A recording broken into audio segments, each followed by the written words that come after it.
दिल्ली में कुछ बेवकूफ बता हम कट्टर हिंदू। अबे कट्टर नहीं, तुम चूतिया हिंदू हो। तुम कट्टर हिंदू नहीं हो। कट्टर हिंदू का मतलब ये नहीं होता कि तुम किसी को लिंचिंग कर दो, किसी को मार दो। मोदी जी आने के बाद हुआ क्या बताइए ना, क्या देश को दिया है? विकास हुआ है। क्या कौन सा विकास हुआ? लफ्ज याद करके विकास का बात करते, घर वापसी का लाके विकास का बात करते, किसी के घर में बुलडोजर चलाते विकास का बात करते, 100 रुपया पेट्रोल के विकास का बात करते, 200 रुपये तेल के विकास का बात करते। मनीषा का रेप होता है, इतना रेप होता है उत्तर प्रदेश में जब रेप होता है, लेकिन ये कंटिन्यू रेप होते जाता है। क्यों होता है उत्तर प्रदेश में रेप? क्यों होता है हर जगह रेप? क्योंकि मोदी जी शादी करके बीवी को रख के अगर एक बेटी करता तो शायद ये दर्द उनको पता चलता, और मुझे उम्मीद है शायद ये चीज नहीं होता। आज 21 तारीख को शहीद दिवस हुआ, जुम्मा का दिन, तुम नमाज नहीं पढ़ के तुम वहां पे शहीद दिवस मनाने गए, तुमको शर्म आना नहीं चाहिए। तो आप का सर्वे करके आए, जितना वहां पे कोई भी मुसलमान नहीं था। कौन सा सर्वे किया बताइए? सब नॉन मुस्लिम थे वहां पे। तो ये सेकुलर सरकार को ममता बनर्जी से सवाल करना चाहता हूँ, अखिलेश यादव से सवाल करना चाहता हूँ, वो संगी चड्डी पहनने वाला केजरीवाल से सवाल करना चाहता हूँ। जितना लोग कल बैठ के कर्नाटक में, तुम्हारा क्या राय है यूनिफॉर्म सिविल कोड के बारे में? तुम क्यों मुंह में केला लेकर बैठ के हो? तुम क्यों नहीं बोलते यूनिफॉर्म सिविल कोड देश के लिए खतरा है, देश का एकता के लिए खतरा है, हिंदू मुस्लिम एकता के लिए? हाँ, राहुल गांधी मर्द का बच्चा बोल के बोलता है। राहुल गांधी एकलौता 21 तारीख को दीदी बुलाया, फलाना बुलाया, कुरान शरीफ जला दिएगा, तुमने एक स्टेज नहीं बनाया। कुरान शरीफ जला दिएगा तब तुम्हारे दिल में दर्द नहीं हुआ, तब तुमको तकलीफ नहीं होता। तुम भले नेता बन सकते हो, लेकिन तुमको ये नहीं लगता कि मेरा कुरान को जलाया। नेता से पहले हम एक मुसलमान है। मोदी जी आने के बाद तो हवा में चलते हैं, हवा में उड़ते हैं, तो जमीन में थोड़ी चलते हम लोग। मोदी जी आने के बाद आप कहाँ खड़े? देखिए अब ऊपर हवा में है। विकास हुआ? कौन सा विकास हुआ?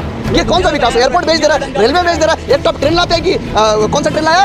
वंदे भारत ट्रेन लाते हैं, एक तो सिंग लगाते ट्रेन टूट जाता है। प्रधानमंत्री रोड को ओपनिंग करते हैं, एक हफ्ते बाद रोड खराब हो जाता है। ये विकास का बात करते हैं। दुर्घटना हुआ है, ये बहुत निंदनीय है। इस हीनियस क्राइम को हम इसको कंडेम करते हैं, और वहाँ पे बीजेपी का सरकार है। और सबसे पहली बात ये हुआ है 2 महीना पहले, लेकिन कल वायरल हुआ। कल वायरल होने का चक्कर में आज पूरे हिंदुस्तान को, हम सबको, आपको पता चला है। ये बहुत दुख की बात है, ऐसा नहीं होना चाहिए था। चाहे वो मणिपुर हो या दुनिया का किसी भी हिस्सा में हो, चाहे वो मेरा दुश्मन भी क्यों ना हो, जिस तरीक़े से 2 लड़कियों को रेप करके नेकेड पैरेड कराया गया, ये एकदम अनएक्सेप्टेबल है, ये बर्दाश्त के बाहर है। मैं मोदी जी से सवाल करना चाहता हूँ कि आपकी इंटेलिजेंस कहाँ गई?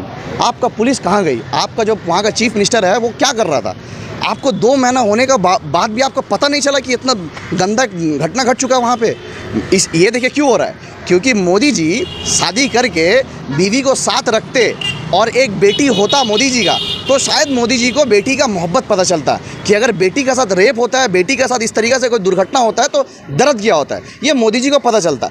आप बताइए, आशिफा का रेप होता है तो मोदी जी का भक्त लोग, मतलब जो रेपिस्ट का सपोर्ट में लोग निकल जाते हैं। उसके बाद जब कठुआ में रेप होता है, मनीषा का रेप होता है, इतना रेप होता है उत्तर प्रदेश में जब रेप होता है, लेकिन ये कंटिन्यू रेप होते जाता है। क्यों होता है उत्तर प्रदेश में रेप? क्यों होता है हर जगह रेप? क्योंकि मोदी जी शादी करके बीवी को रख के अगर एक बेटी करता तो शायद ये दर्द उनको पता चलता, और मुझे उम्मीद है शायद ये चीज़ नहीं होता। एक प्रधानमंत्री है जो शादी करके बीवी को नहीं रखा, बेटी नहीं है। दूसरा एक टकला है, बंदर जैसा शकल है, अजीब अजीब कपड़ा पहनता है, अजीब अजीब बात करता हो, तो शादी नहीं किया। तो जो शादी नहीं किया उसको मोहब्बत क्या पता होगा, बेटी औरत की इज्जत क्या पता होगा? तो रेप तो वहाँ पे होना है। अभी 2 दिन पहले प्रधानमंत्री जी ने प्रेस कॉन्फ्रेंस भी किया था, उसमें बोला जिस तरह का हादसा घटा मणिपुर में, उसमें उनका दिल जल रहा है। तो आप कैसे ये बात बोल सकते हैं? तो मोदी जी का मणिपुर में कुछ हुआ तो दिल जल रहा है। जब हमारे मेडल लेकर आने वाली, हिंदुस्तान का नाम रोशन करने वाली, जब बबीता वहाँ पे बैठ के है, साक्षी वहाँ पे बैठ के है, जब बजरंग पुनिया बैठ के, और भी बहुत हमारे महिला पहलवान बैठ के है, जो मेडल लेके आती है, जो हिंदुस्तान का नाम रोशन करती है, उन लोग का आपका पुलिस लाठी मार रहा है। ये तो दोहरा मापदंड है आपके अंदर।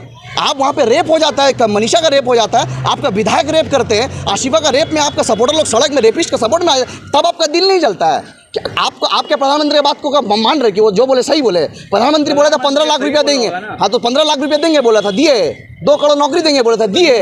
100 स्मार्ट सिटी बोला था, दिए। डिजिटल इंडिया, फलाना इंडिया, ढमकाना इंडिया। मोदी जी आने के बाद बोले था हवा में उड़ेंगे। तो क्या प्रधानमंत्री रास्ते पर उतर के जाके नहीं, प्रधानमंत्री घर में सो के रहेंगे, इसीलिए प्रधानमंत्री बनाया था। तो 250 करोड़ रुपया खर्चा कर दिया 5 साल में बाहर घूमने के लिए। आप 250 करोड़ रुपया गरीब के लिए खर्चा करते, आपको घूमने के लिए प्रधानमंत्री बनाया। आप बोलते हैं हम गरीब है, गरीब है, झोला लेके चल पड़ेंगे। मोदी जी का तरह हमको भी गरीब बनना है। मोदी जी हमको भी गरीब बना दीजिए। 10 लाख का सूट पहनेंगे, 1.5 लाख का पेन लेके घूमेंगे, 1 लाख का चश्मा पहनेंगे, 12 करोड़ का गाड़ी में घूमेंगे। हमको भी ऐसा गरीब बनना है, हमको भी ऐसा गरीब बनना है। आप जो बोले मोदी जी को तकलीफ है, क्या पता कल अमित शाह के बोलते जुमला था, क्या पता, कुछ भी हो सकता है ना। चाय वाला को चाय बेचने बोला तो देश बेच दिया। बोलता हम चौकीदार है। कैसा चौकीदार कर रहे हो? एक बैंक में कोई चौकीदार होता है तो देखता है कि मेरा बैंक के अंदर से कुछ सामान लेके जा रहा है कि नहीं। आप अपना घर में चौकीदार रखिएगा तो आपका घर का हिफाजत करेगा, आपका घर का सामान कोई ना लेके जाए, आपका घर का देखभाल करेगा। लेकिन हमने ऐसे चौकीदार बनाया, मेहुल चोकसी भाग गया, नीरव मोदी भाग गया, ललित मोदी भाग गया, सब भाग गया, अब ये भी भाग जाएगा। पूरा देश में, दुनिया में डंका बज रहा है मोदी जी का। क्या बात कर रहे हैं? क्या डंका बज रहा है? गुरु कहला रहे हैं। गुरु तो है, गुरु ने बाबा है मोदी जी। बताइए कैसा बाबा है मोदी जी? इतना बड़े बाबा है कि हिंदुस्तान में आने का बाद कि इतना कुछ होने का बावजूद भी उत्तर प्रदेश चुनाव जीत जाते। मतलब मोदी जी लोगों को हिप्नोटाइज कर दिए कि कुछ भी बोलो। मतलब पहनने के लिए लोगों के पास हाफ पैंट नहीं है, खाने के लिए चावल नहीं है, रोटी नहीं है, फिर भी बोलेगा मोदी मोदी मोदी। पूछो तेल का दाम 100 रुपया हो गया। अबे तुम हिंदू हो, तुम एक दिल्ली में कुछ बेवकूफ़ बोलता कट्टर हिंदू। अबे कट्टर नहीं, तुम चूतिया हिंदू हो। तुम कट्टर हिंदू नहीं हो। कट्टर हिंदू का मतलब ये नहीं होता कि तुम किसी को लिंचिंग कर दो, किसी को मार दो। मोदी जी आने के बाद हुआ क्या बताइए ना, क्या इस देश को दिया है? विकास हुआ है क्या? कौन सा विकास हुआ? लफ्ज जिहाद करके विकास का बात करते, घर वापसी का लाके विकास का बात करते, किसी के घर में बुलडोजर चलाते विकास का बात करते, 100 रुपया पेट्रोल हो गया विकास का बात करते, 200 रुपया तेल हो गया विकास का बात करते। चांद को पूरा दुनिया पर जाना जाता है। हाँ, तो मोदी जी चांद में जाए, आसमान में जाए, हिंदुस्तान का आम जनता का क्या फायदा हो रहा है? आप 800-600 करोड़ का पार्लियामेंट बनाया है, वो पार्लियामेंट से फायदा किसको हुआ? कोई हिंदू बोला था हमको पार्लियामेंट चाहिए? गरीब को रोजी रोटी दीजिए, आप शिक्षा दीजिए, आप सड़क दीजिए, अस्पताल दीजिए, रोजगार दीजिए, आप पार्लियामेंट बना दे रहे। मतलब विकास हो रहा है, उसमें क्या प्रॉब्लम है आपको? विकास हो रहा है, किसान अपना जान दे रहा है। कौन सा विकास का बात कर रहे हैं? किसान को अपना जो रोजगार, जो मजदूरी होता है वो उसको मिलना नहीं है, उसको सही दाम नहीं मिलता है, उसको सही प्राइस नहीं मिलता है। अब क्या बात कर रहे हैं? किसान 2 साल से वहाँ पे सड़क में बैठ के था, बोलते तरक्की हो रहा है। कौन सा तरह गरीब का पेट में लात मार के वैसा तरक्की बोलते हो? वैसा तरीके को एसके मकबूल अपना जूती में रखता है, वैसा तरक्की हिंदुस्तान को नहीं चाहिए। अच्छा, आप ये बंगाल की बात करते हैं, यहाँ से डेलीगेशन को भेजाया गया मणिपुर, उसके ऊपर में क्या कहते हैं? बंगाल का सरकार को बोलना चाहते हैं कि मणिपुर में मत जाइए। आपके यहाँ पंचायत चुनाव होता है, 50 से 100 आदमी मर जाता है और आप डेलीगेशन भेज रहे मणिपुर में। आप अपने स्टेट में देखिए। आज मैं मुसलमानों से कहना चाहता हूँ कि तुम आज 21 तारीख को शहीद दिवस हुआ, जुम्मा का दिन, तुम नमाज नहीं पढ़ के तुम वहाँ पे शहीद दिवस मनाने गए, तुमको शर्म आना नहीं चाहिए। तो आप का सर्वे करके आए, जितना वहाँ पे कोई भी मुसलमान नहीं था। कौन सा सर्वे किया बताइए? सब नॉन मुस्लिम थे वहाँ पे, सब नॉन मुस्लिम थे वहाँ पे। जुम्मा का नमाज तुम नहीं पढ़ते हो। बड़ा बड़ा मुसलमान नेता स्टेज बनाया यहाँ पे कि 21 दिवस, सुनिए स्टेज बनाया कि 21 तारीख को दीदी बुलाया, फलाना बुलाया, कुरान शरीफ जला दिया गया। तुमने एक स्टेज नहीं बनाया, कुरान शरीफ जला दिया गया। तब तुम्हारे दिल में दर्द नहीं हुआ? तब तुमको तकलीफ नहीं होता है? तुम भले नेता बन सकते हो, लेकिन तुमको ये नहीं लगता कि मेरा कुरान को जलाया। नेता से पहले हम एक मुसलमान है। आज मैं शौकत मुल्ला से पूछता हूँ, जो पीरजादा नौशाद सिद्दीकी पर सवाल उठाता है कि मुसलमान ने आतंकवादी नक्सलवादी, तुम्हें की नमाज पढ़ी आज के? तुम्हारी नमाज पढ़े थे? बड़ा बड़ा नेता वहाँ जाके दी चिल्ला रहा है। टीपू सुल्तान ने सुना खुतबा नहीं हुआ। आज बताइए, अभी एक तो वीडियो देखा, वीडियो में अजान का बीच में भजन घुसा दिया। तो वो तो सर्कुलरिज्म की पहचान है, वो तो सर्कुलरिज्म को दिखाया जा रहा है। सुनिए, एक बात बता दे रहे, सेकुलरिज्म का मतलब ये नहीं है कि तुम अजान का बीच में तुम भजन घुसाओगे। सेकुलरिज्म का मतलब ये नहीं है कि हमको दुर्गा पूजा में जाके पूजा करने होगा। सेकुलरिज्म का मतलब ये नहीं है कि हमको बाइबल का जाके चर्च में जाके हमको सामने पूजा करने होगा। सेकुलरिज्म का मतलब ये होता है तुम अपना धर्म पालन करो, हम अपना धर्म पालन करेंगे। हिंदू अपना पूजा करेगा, मुसलमान अपना नमाज पढ़ेगा। कौन सा सेकुलरिज्म का बात करते हैं हम? सेकुलरिज्म में मतलब जाके हम पूजा करेंगे, हम जाके वहाँ भी जाके दुर्गा पूजा को ओपनिंग करेंगे, काली पूजा को ओपनिंग करेंगे, जाके चर्च में जाएंगे, जाके गुरुद्वारा जाके पूजा करेंगे। अरे सेकुलरिज्म का मतलब है तुम अपना धर्म पालन करो, हम अपना धर्म पालन करें, यही है सेकुलरिज्म। आप देश को भड़काने वाला बयान क्यों देते हैं? तो आप क्यों आप भड़क जाइए? आप जाके तलवार लेकर मार दिए सबको। आप सेकुलरिज्म को जो है तोड़ने की कोशिश करते हैं। भाई देखिए, हम मुसलमान हैं, हम शरीयत के मुताबिक चलेंगे, हम दलाल नहीं है। तो आप लोग अगर अपने शरीयत के तरफ नहीं चल रहे तो पाकिस्तान जाइए ना। पाकिस्तान में शरीयत लॉ चलता है, पाकिस्तान में शरीयत लॉ चलता है, आपको पता है? पाकिस्तान में शरीयत लॉ नहीं चलता है। कौन सा बात कर रहे हैं आप? पाकिस्तान में शरीयत लॉ नहीं चलता है। वन नेशन वन लॉ है ना। अरे संविधान को मानते कि नहीं? संविधान को हिंदुस्तान में मानते कि नहीं? हर इंसान को संविधान मानता है।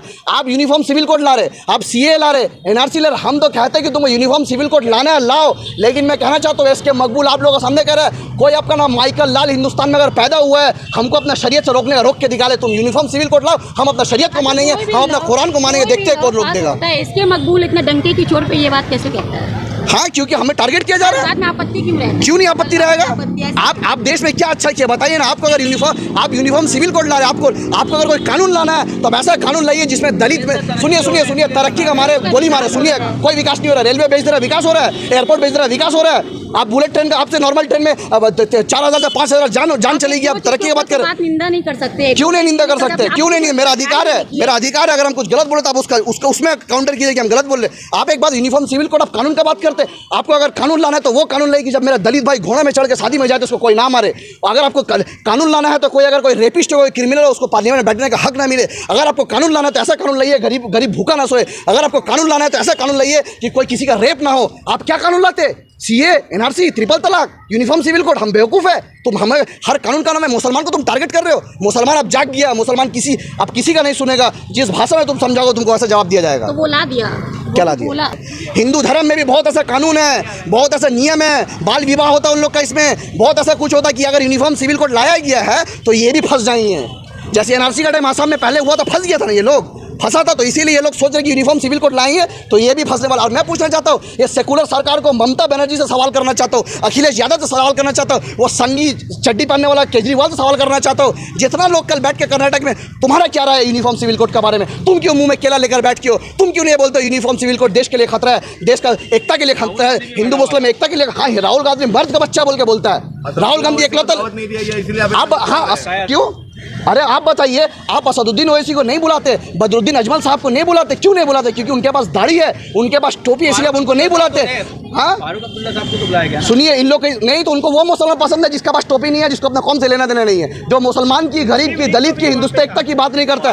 सुनिए सुनिए सुनिए, अरे मोदी जी तो बोलने नहीं दे रहा, आप लोग भी बोलने नहीं दे रहे, आप लोग भी बोलने नहीं दे रहे। सुनिए, अगर वहाँ पे उद्धव ठाकरे जो बोलते हैं कि हमने बाबरी मस्जिद को तोड़ा है, उद्धव ठाकरे वो इंसान है, उसका वो हिंदुत्व वाला आइडियोलॉजी को फॉलो करता है। जब वो इंसान वहाँ मौजूद रहता है तो वो इंसान सेकुलर, उद्धव ठाकरे सेकुलर, बदरुद्दीन अजमल साहब कम्युनल, असदुद्दीन ओवैसी कम्युनल। ये दोहरा मापदंड नहीं चलेगा। मुसलमान का तुमको वोट चाहिए, लेकिन मुसलमान का तुम नेता नहीं बनाओगे। किसको सपोर्ट करता है? हाँ, संविधान को, संविधान को, देश का संविधान को, देश का नियम को। आपको क्या लगता है कौन सी पार्टी संविधान के अकॉर्डिंग चल रही है? कोई पार्टी नहीं चल रहा है, हर जगह तानाशाही चल रहा है, कोई संविधान का कोई कानून ही नहीं मान रहा है। यहाँ पे हाईकोर्ट के पंचायत चुनाव में हाईकोर्ट का ऑर्डर आया कि कुछ कुछ जगह में केंद्रीय वाहिनी रहेगा, वहाँ नजर ही नहीं आया।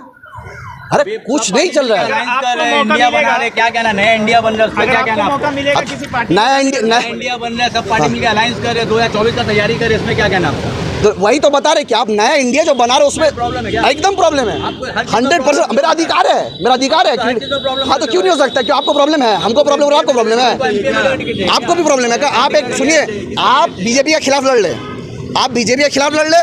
उद्धव ठाकरे, सुनिए चाहिए ना, सबको हटा, बताइए नाम, बताइए बताइए कौन लड़ रहा पीएम के लिए? बताइए, चेयर का नाम बोले ना, बताइए कौन है पीएम के लिए? पीएम के लिए सागर का नाम बताइए ना।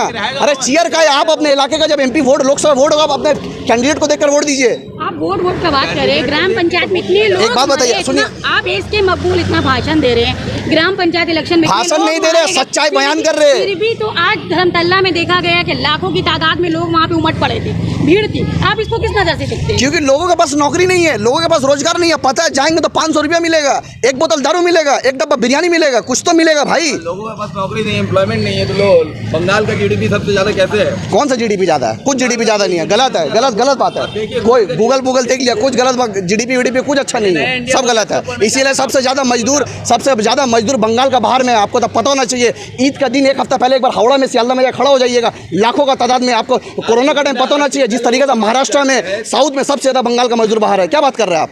अब नया इंडिया बन रहा है, क्या कहना है? हवा में उड़िए ना आप, नया इंडिया कर, हवा में उड़ जाइए आप। नया इंडिया देश को भेज दे रहा, नया इंडिया या हजार मिलकर बीजेपी को हटाने का तैयारी करे, इसमें क्या कहना? अरे कौन बीजेपी को हटाएगा भाई? किसका बात कर रहे हो? उद्धव ठाकरे जो बीजेपी के साथ सरकार बनाता है, किसका बात कर रहे हो आप?